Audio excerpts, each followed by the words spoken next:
I've been trying to find housing for over 10 years, and off and on. Problem is, when I find housing, I get evicted illegally because the renting agency is doing things illegally, and then kicks you out because you force them to do their job or stand up to them. They'll kick you out. Are you living on the streets now? I'm in a tent city, but yeah, until I can get something going on. R2D2? Or? Yeah. Okay. Very familiar with that. Yeah. The other thing I can tell you about housing is more often than not, people have money to try to get off the streets, but all the programs to get off the streets are usually drug related, helping felons or druggies get off the streets, but the ones like me, they just need a place to get, they'll take your expense account or just get a place fast, have no resources out there for them. Unless you have a drug problem, you're saying? Yep. You usually have to have a drug. any help? Not really. Uh-huh. Those are the major issues. Yeah, sure. Yeah. 10 years, you say? Off and on. Yeah, boy. Are you from this area? Yeah. I'm kind of working through different consciousness that I've been having in terms of my own inner beliefs about money specifically. Knowing intellectually that the universe always provides, and I've always, up to this point, been taken care of in terms of rent and food, but still having this fear, when there's no money in my bank account. And so just kind of coming to terms that it takes action. I've been putting all this prayer work out into the universe, and all these opportunities are coming to me to put it into action, but I'm kind of afraid. I don't like talking to people. I don't like working. I do massage.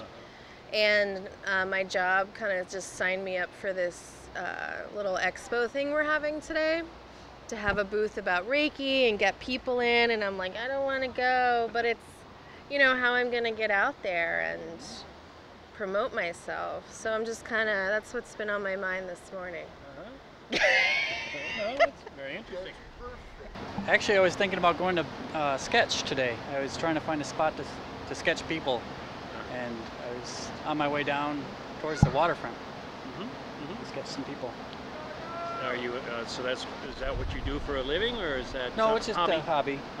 I enjoy doing it.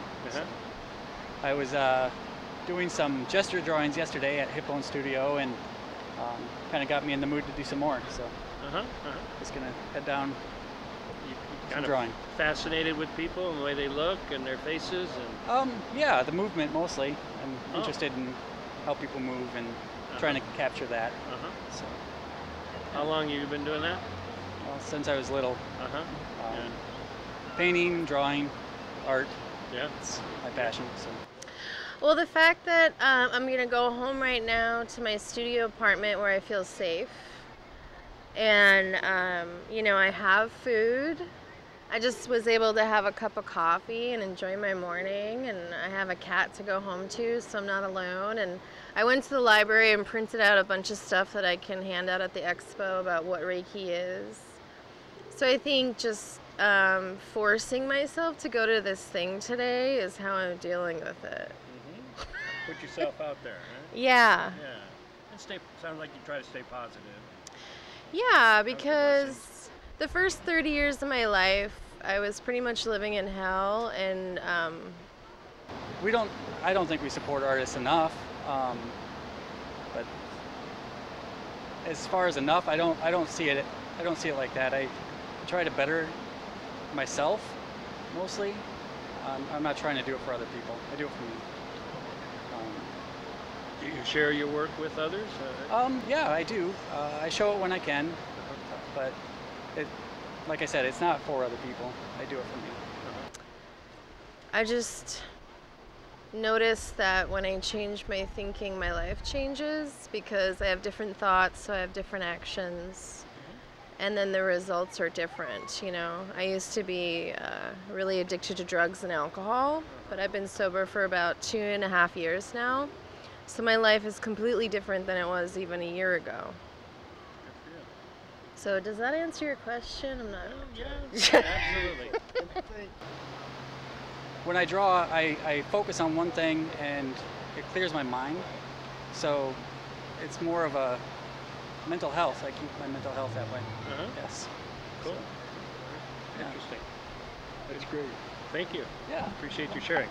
We have food, you know, like, and then we have leftovers to take home Oh, to our wives. very nice. So it's a men's ministry that I belong to. Oh. The Tabernacle SDA Church up there on Barber in Hamilton. Mm-hmm. So that's what I do. And then after I'm done, I go up to the plasma center and make a few bucks. Uh-huh. Mhm. Oh, give some blood, some plasma. Yeah, Yeah, yeah. I help save lives that too. Sure. Yeah. Sounds like a pleasant day. So Uh-huh. this is your Sunday every week? Yep. Okay. Good deal. All right. Yeah. Anything else That's on about your it. mind? Everything's good? You're Yep, happy? I'm happy. Nothing bothering you? Nope, nothing bothering me. Yeah? Life is good. Life is good. Well, that's great to hear. All right. All right. Well, thank you. Well, ask me a question. What are you thinking about? I'm thinking basically the city hall, you have a mayor and he's in charge of the police, but he's never been a police officer. So how can he control the police and do his job as a mayor? Mm-hmm. I think there's too much conflicting problems between Conflict of interest or? well, he's not a cop. Uh-huh. So how can he supervise the police? Uh-huh. Have you had troubles with the police? No. But you just think it's... Well, I've been involved with the Sumner Neighborhood Association for a while, Uh-huh. and I've done a lot of things for the neighborhood. Just enjoying a great weekend in Portland. My girlfriend and the kids doing the scavenger hunt. Gonna do Powell's and Voodoo Donuts and all the local attractions. Just love the city, so just enjoying our time. Uh-huh. Where are you from? We live in Yakima, Washington. You know, we've come here a few times and we always enjoy it. Enjoy Powell's, the bookstore is a great place. You know, just enjoy all the atmosphere here. It's a really great town. Somewhere that someday, who knows, maybe I'll move around this area myself. But we just enjoy it and, you know, spending time with the family. Excellent. Anything else? Anything bothering you? Or? Honestly, life is pretty good. You know, Wonderful. Glad to hear it. Glad to hear it. life is, you know, Yeah. it could be worse, definitely. So I'm just blessed with what I have. Very good. Talk about that because a lot of times we forget about that. Yeah, I mean, you know, you got a good job. I've got, you know, beautiful children, beautiful grandkids. My girlfriend's kids are great. You know, struggled in the past and managed to make it through, made me stronger, and I'm just very happy and very blessed with my life. I'm where I should be.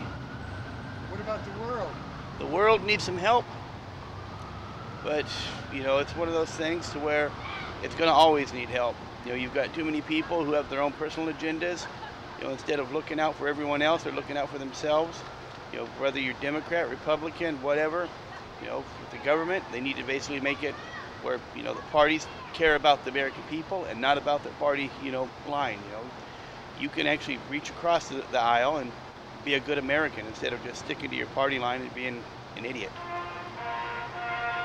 I think the politicians forget who they're working for, I think you're right. period. Yeah. And if you start listening to the people, what they actually want, they're not listening.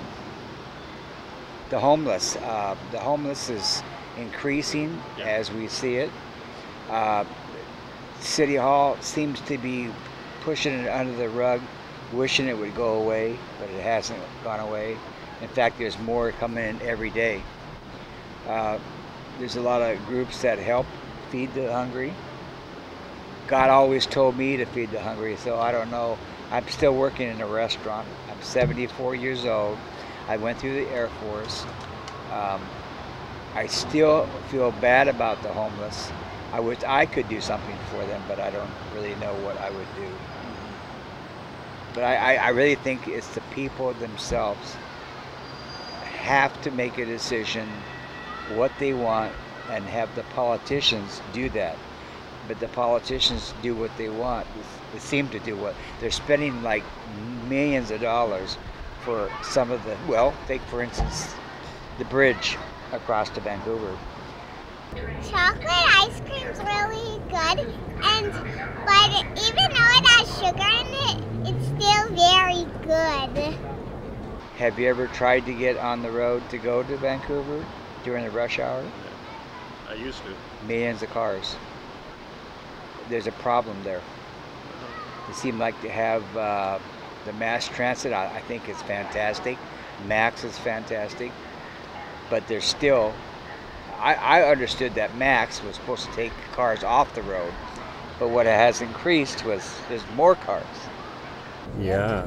Yeah. So And where's your favorite place to get chocolate ice cream? An ice cream place. It's the best place to get it. Is there one near here? Yeah. Oh, goody, goody. Do you get ice cream every day? Not really every day. No, that's a special treat. Yeah. I still think it's a good country to live in. But I think that a lot of the elder people, like in the 70s and 80s and 90s, are forgotten to a certain extent. I know there's a lot of older people that are suffering because they either have to pay rent or pay for medicine. Some don't have it. But there's also groups out there that will help them. Yeah. But that doesn't solve the problem. I love Portland. But I think we need politicians that will actually listen to the people and do something about it instead of talking. Were there a lot of people on the train? Yeah. And we go on the smallest one, on the smallest seats on the train. Sounds like a really fun day you're having. Uh-huh. Excellent. Well, thank you for talking with us.